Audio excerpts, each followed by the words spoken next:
Africa Content TV.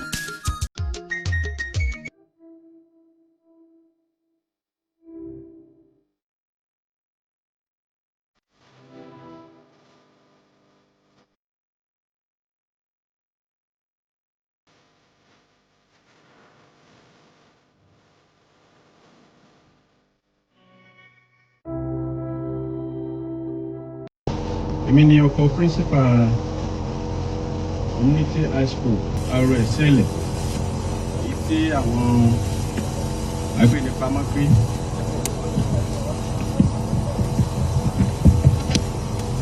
èmi ni ọkọ principal community high school Orire Seyi èyí tí àwọn agbẹnipamọ́ gbé sí àkàtà wọn. Gómìnà wa a dúpẹ́ lọ́wọ́ yín. Kò sí bí a ṣe lè dúpẹ́ tó lè tó nítorí pé a mọ àwọn akitiyan tí ẹ ti ṣe látìgbà tí ọ̀rọ̀ yìí ti ṣẹlẹ̀.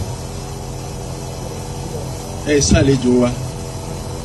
Èmi ni Dean Renewable Natural Resources ní Ìṣẹ́yìn. A sì mọ ribiribi tí ẹ ṣe fún wa. Tí mo tún fẹ́ sọ ni pé ẹ ní sàṣetì lórí ọ̀rọ̀ yìí, kò sí ní sú yín, kò ní rẹ̀yìn. Gbogbo àwọn èèyàn wa tó wà ní àkàtà àwọn èèyàn wọ̀nyí, ẹ dákun, à ń bẹ̀ yẹn má jẹ́ kó rẹ̀yìn sà. Àtọmọdé àtàgbà wọn, ìyàwó mi ni wọ́n ń lò láti fi ṣe fídíò tí wọ́n ń pín káàkiri. It's very disheartening and depressing. Mi ò ní sọ jù báyìí lọ sà, mo mọ̀ pé ẹ lè ṣe ẹ kájú ẹ sì jù bẹ́ẹ̀ lọ. Ẹ ṣé gómìnà, ẹ ṣé. Wọ́n pe Fúnmiláyọ̀ Òjó, bàbá ẹ̀ lọ jókòó.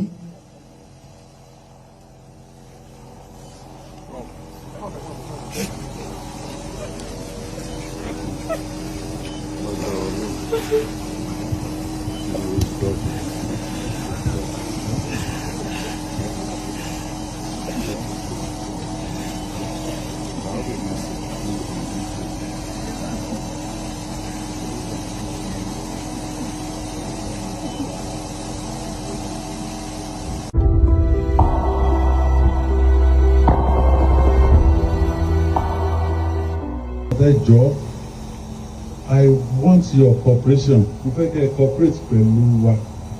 We're doing everything humanly possible to get our children and their teachers out. And I give you the assurance that lágbára Ọlọ́run, we will bring them out. Because it's an ongoing operation, so that there is only security implication. I cannot say so much apart from it. Key encourage you. I know you're bleeding. I am also bleeding in my heart.